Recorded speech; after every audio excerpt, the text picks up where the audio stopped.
एक दिन दिल्ली से गोवा की उड़ान में एक सज्जन मिले। साथ में उनकी पत्नी भी थी। सज्जन की उम्र करीब 80 साल रही होगी। मैंने पूछा नहीं, लेकिन उनकी पत्नी भी 75 पार की ही रही होगी। उम्र के सहज भाव को छोड़ दे तो दोनों करीब करीब फिट थे। पत्नी खिड़की की ओर बैठी थी, सज्जन बीच में और मैं सबसे किनारे वाली सीट पर था। उड़ान भरने के साथ ही पत्नी ने कुछ खाने का सामान निकाला और पति की ओर किया। पति कांपते हाथों से धीरे धीरे खाने लगे।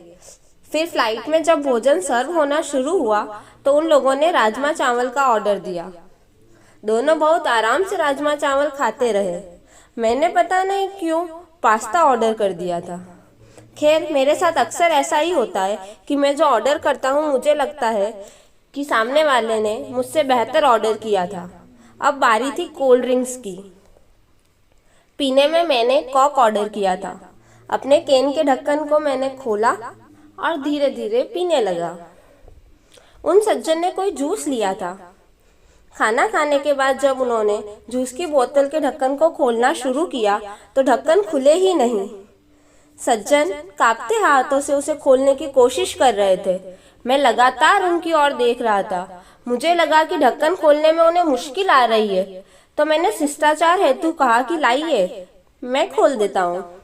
सज्जन ने मेरी ओर देखा, फिर मुस्कुराते हुए कहने लगे कि बेटा, ढक्कन तो मुझे ही खोलना चाहिए। मैंने कुछ पूछा नहीं, लेकिन सवाल भरी निगाहों से उनकी ओर देखा। यह देख सज्जन ने आगे कहा, बेटा जी, आज तो आप खोल देंगे, लेकिन अगली बार कौन खोलेगा? इसलिए मुझे खुद खोलना आना चाहिए। पत्नी भी पति की ओर देख रही थी। जूस की बोतल का ढक्कन उनसे अभी भी नहीं खुला था, पर पति लगे रहे और बहुत बार कोशिश करके उन्होंने ढक्कन खोल ही दिया। दोनों आराम से जूस पी रहे थे। मुझे दिल्ली से गोवा की इस उड़ान में जिंदगी का एक सबक मिला। सज्जन ने मुझे बताया कि उन्होंने ये नियम बना रखा है कि अपना हर काम वो खुद करेंगे।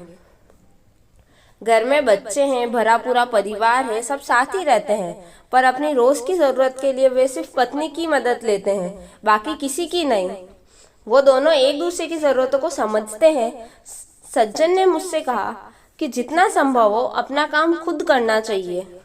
एक बार अगर काम करना छोड़ दूंगा, दूसरों पर निर्भर हुआ, तो समझो बेटा कि बिस्तर पर ही पड़ जाऊंगा।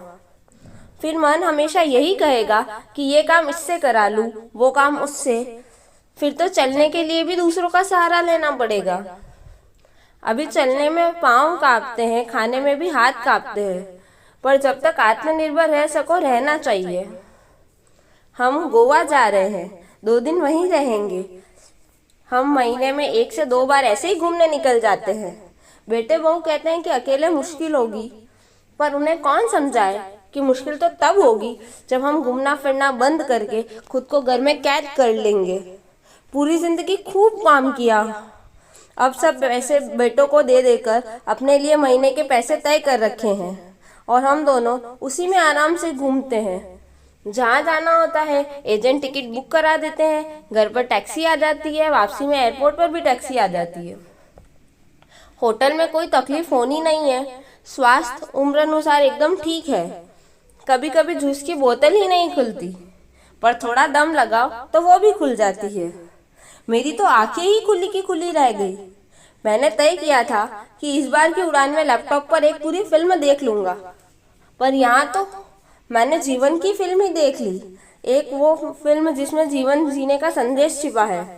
जब तक हो सके आत्मनिर्भर रहो, अपना काम जहाँ तक संभव हो स्वयं ही करो। Thank you.